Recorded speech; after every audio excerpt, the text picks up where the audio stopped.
السلام علیکم ورحمۃ اللہ وبرکاتہ۔ امید ہے کہ آپ تمام ہی حضرات خیریت سے ہوں گے۔ فرائیڈے کمنٹ باکس کے ایک نئے ایپیسوڈ کے ساتھ میں مفتی خالد قاسمی اپنے تمام بھائیوں بہنوں اور دوست و احباب کی خدمت میں حاضر ہوں۔ تو آپ کو اچھی طرح معلوم ہے کہ عید الاضحیٰ کا چاند نظر آ چکا ہے اور مسلمان قربانی کی تیاریوں میں اور عید الاضحیٰ کی تیاریوں میں مشغول ہو چکے ہیں۔ تو انہی حالات کو دیکھتے ہوئے قربانی کے بارے میں اور عید الاضحیٰ کے بارے میں بہت زیادہ سوالات آپ حضرات کے آ رہے ہیں، اور آج کے فرائیڈے کمنٹ باکس میں بھی اولاً ان سوالوں کو لیا جا رہا ہے کہ جو قربانی کے بارے میں اور عید الاضحیٰ کے بارے میں ہیں۔ تو بہرحال اس بارے میں بہت سارے سوال آئے ہوئے ہیں۔ تو آج ہم سب سے پہلا جو سوال لے رہے ہیں، یہ سوال ہے محمد انس علی فیروز آبادی کی طرف سے۔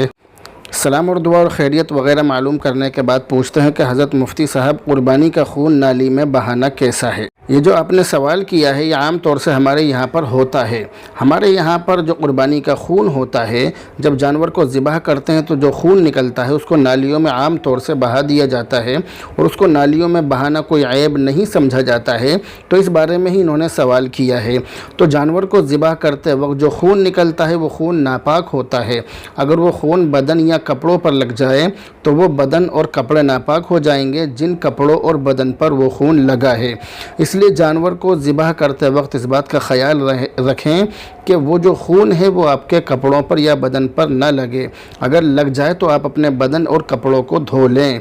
جب جانور کو ذبح کریں تو ذبح کرنے کے بعد اس کے خون کو وہاں سے صاف کر دینا چاہیے۔ جس جگہ پر آپ نے قربانی کی ہے، جانور کو ذبح کیا ہے، اس جگہ سے خون کو صاف کر دینا چاہیے تاکہ اس کی وجہ سے ناپاکی اور گندگی نہ پھیلے۔ اس بات کا دھیان رکھیں، اور اس بات کا بھی دھیان رکھیں کہ وہ جو خون ہے وہ سڑکوں پر اور گلیوں میں نہ پڑا رہے، کیونکہ عام طور سے ہمارے یہاں پر گلیوں میں اور سڑکوں پر بھی قربانی کر دیتے ہیں۔ جن لوگوں کے پاس میں جگہ نہیں ہوتی ہے، جن کے یہاں پر جگہ کی تنگی ہوتی ہے، تو وہ مجبوری میں سڑکوں پر قربانی کر دیتے ہیں۔ تو اس میں کوئی حرج نہیں ہے، پردے کے ساتھ سڑکوں پر لوگ کر لیتے ہیں، مگر اس میں ضروری یہ ہے کہ قربانی کرتے ہی وہاں سے گندگی کو فوراً صاف کر دینا چاہیے تاکہ اس سے آنے جانے والوں کو اور راستہ چلنے والوں کو کسی بھی طرح کی کوئی پریشانی نہ ہو۔ اگر راستے میں گندگی پڑی رہے گی تو یہ بہت غلط بات ہے، یہ اس سے لوگوں کو تکلیف ہوگی، راستہ چلنے والوں کو اس سے پریشانی ہوگی۔ اب رہا مسئلہ قربانی کا خون نالی میں بہانے کا، یعنی قربانی کا خون نالی میں بہانا کیسا ہے، یہ جو آپ نے سوال کیا، تو اصل اس سوال کا مقصد ہی یہ ہے کہ قربانی کا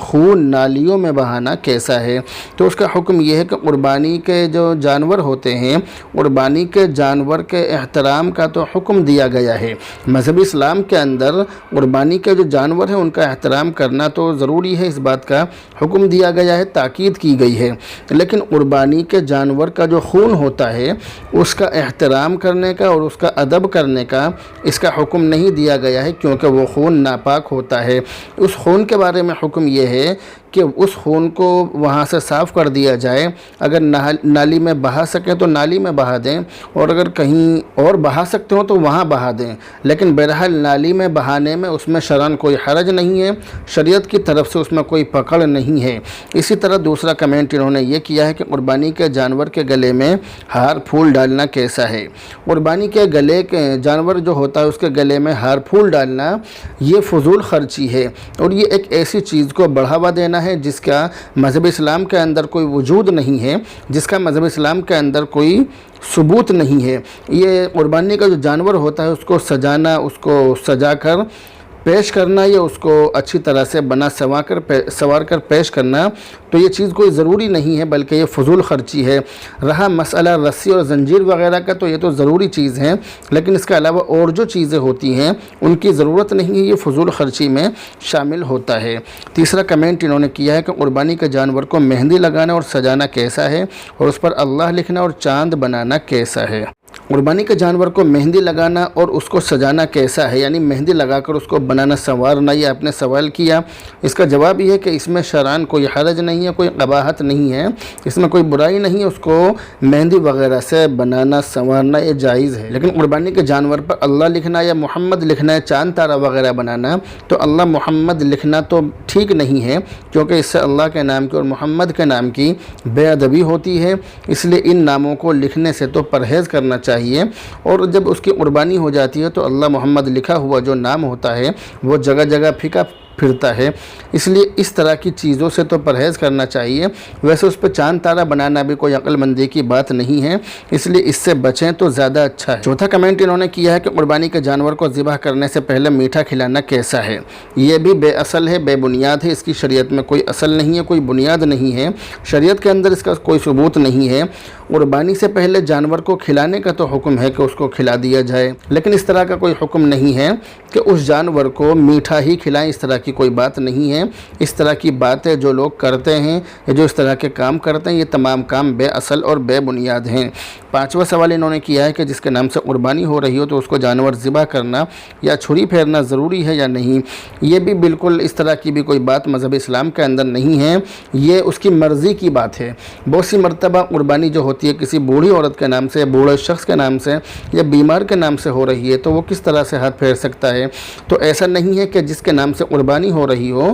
اس کے ہاتھ سے چھری پھروانا، یا اسی طرح سے دوسری بات آپ نے کہی ہے کہ جانور کو ذبح کرانا، تو یہ چیزیں اس کے لیے ضروری نہیں ہے، اس کی مرضی ہے۔ اگر وہ چاہے تو جانور کو ذبح کر سکتا ہے، چھری پھیر سکتا ہے، اور اگر وہ چاہے تو ذبح نہ کرے، اس کی مرضی ہے۔ تو شریعت کی طرف سے اس میں کوئی پکڑ نہیں ہے، شریعت کی طرف سے کوئی چیز اس میں ضروری نہیں ہے، بلکہ یہ انسان کی مرضی کے اوپر ہے۔ تو اس سلسلے میں بس یہی بات یاد رکھیے کہ اس کی مرضی کے اوپر یہ معاملہ ہے، شریعت کی طرف سے اس میں کوئی پکڑ نہیں ہے۔ یہ کمنٹ محمد عطاء الرحمن عرفانی کی طرف سے سلام اور دعا کے بعد پوچھتے ہیں کہ مفتی صاحب قربانی کے جانور کے دودھ کا کیا کریں، دھونا چاہیے یا نہیں، اس کے بارے میں بتا دیجئے۔ قربانی کے جو جانور ہوتے ہیں، قربانی کے جانور کو قربانی کرنے سے کچھ دن پہلے پالنا اور ان کو مانوس کرنا اور پھر قربان کرنا، یہ زیادہ افضل اور زیادہ ثواب کی بات ہے۔ مگر آپ ایک بات یہ یاد رکھیے کہ قربانی کے جانور کو خریدنے کے بعد قربانی کی نیت سے خریدے ہوئے جانور سے کسی بھی طرح سے فائدہ اٹھانا یہ درست نہیں ہے،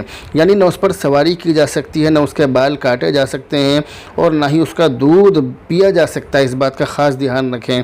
لہٰذا اگر قربانی کے جو جانور ہیں اگر ان کے تھنوں میں دودھ اتر آئے اور قربانی میں کم وقت ہو تو بہتر یہ ہے کہ اس کا دودھ نہ نکالا جائے، اور اگر وقت زیادہ ہو، بہت سارا وقت ہو، یعنی 1 دن 2 دن یا 2-4 گھنٹے ہوں، اور دودھ نہ نکالنے کی صورت میں، دودھ نہ نکالنے کی شکل میں جانور کو تکلیف ہوتی ہو اور اس وجہ سے دودھ نکال لیا گیا ہو، یا کسی نے لا علمی اور انجانے میں دودھ نکال لیا، تو اس کے لیے ضروری ہے کہ وہ اس دودھ کو صدقہ کرے۔ اور اگر کسی نے دودھ نکال کر استعمال کر لیا، دودھ نکال کر پی لیا، تو پھر اس کے لیے یہ ضروری ہے کہ جتنا اس نے دودھ نکالا، اس دودھ کی جو قیمت بیٹھ رہی ہے وہ اس قیمت کو صدقہ کرے۔ تو خلاصہ اس کا یہ نکلا کہ قربانی کا جو جانور ہوتا ہے اس جانور سے کسی بھی طرح سے فائدہ اٹھانا یہ انسان کے لیے درست نہیں ہے۔ اس کے لیے سب سے اچھی بات یہی ہے کہ اگر اس کا دودھ نکال بھی لے تو اس کا دودھ غریبوں میں کسی غریب کو دے دے،